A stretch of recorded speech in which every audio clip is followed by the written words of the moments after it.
ჩვენ გამოვხატავთ მხარდაჭერას რეჟიმის პატიმრების მიმართ, რომლებიც წარმოადგენენ პოლიტიკურ პატიმრებს, რეჟიმის ტყვეებს, ისინი იცავდნენ ჩვენი ქვეყნის ეროვნულ ინტერესებს, ისინი წარმოადგენენ ქართული ხალხის ხმას, რომლის ევროპული ინტეგრაცია არის კონსტიტუციით აღიარებული ღირებულება და სწრაფვა.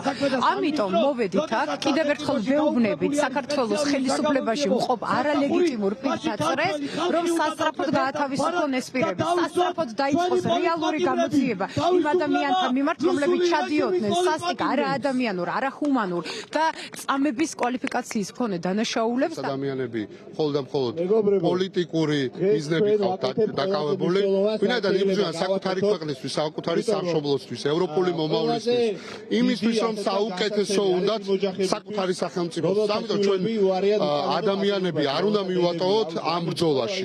მნიშვნელოვანია ბრძოლა რუსთაველის გამზზე, მაგრამ მნიშვნელოვანია ასევე სოლიდარობა და მხარდაჭერა პატიმრების, პოლიტიკური პატიმრების, ესენი არიან ნამდვილად პოლიტიკური პატიმრები და ამიტომ ჩვენ აქ მოვედით, იმიტომ რომ მათ უთხრათ, რომ არ მივატოვებთ და მათ შორის რეჟიმს უთხრათ, რომ შეწყვიტოს უსამართლობა და გაათავისუფლოს ყველა პოლიტიკური პატიმარი. ვაპროტესტებთ უსამართლოდ, უკანონოდ, უსაფუძვლოდ დაპატიმრებულ ადამიანებს.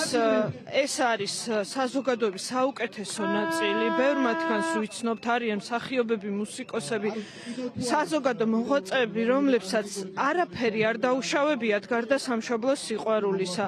და მეორე მხრივ ჩვენ ვხედავთ რეალურ დამნაშავეებს, შავებში ჩაცმულ ადამიანებს, რომლებიც საფრთხეს უქმნიან საზოგადოებას და იმათ არავინ არ თხოვს პასუხს და დაიჭირეს ეს უდანაშაულო ადამიანები და აბსურდულ ბრალდებებს უყენებენ და ვითხოვთ მათგან თავისუფლებას და რეალური დამნაშავეების დაკავებას. პირველ რიგში ვიმყოფები, იმიტომაც რატომაც უკვე 23 დღეა ქართველი ხალხი ქუჩაში დგას, ითხოვს სამართლიან საქართველოში ცხოვრებას, ევროპულ საქართველოში ცხოვრებას და უკეთეს მომავალს. მეორე რიგში კი იმ უკანონო პატიმრების განთავისუფლებისთვის და მათ შორის ერთ-ერთი არის ჩემი ძმა, ჟურნალისტი ნიკა კაცია და მე პირადად რეჟიმის პატიმრებს არ ვთვლი. ესენი არიან რეჟიმის ტყვეები და ბოლომდე ვიბრძოლებ, რომ ყველა მათგანი აბსოლუტურად უკლებლივ იყოს თავისუფლებას. გათავისუფლებ ორი პატიმრები, რომლებიც არიან უდანაშაულო ტყვეები რეჟიმის, რომლებაც აიმაღლეს ხმა და ამხილეს რეჟიმი პირდაპირ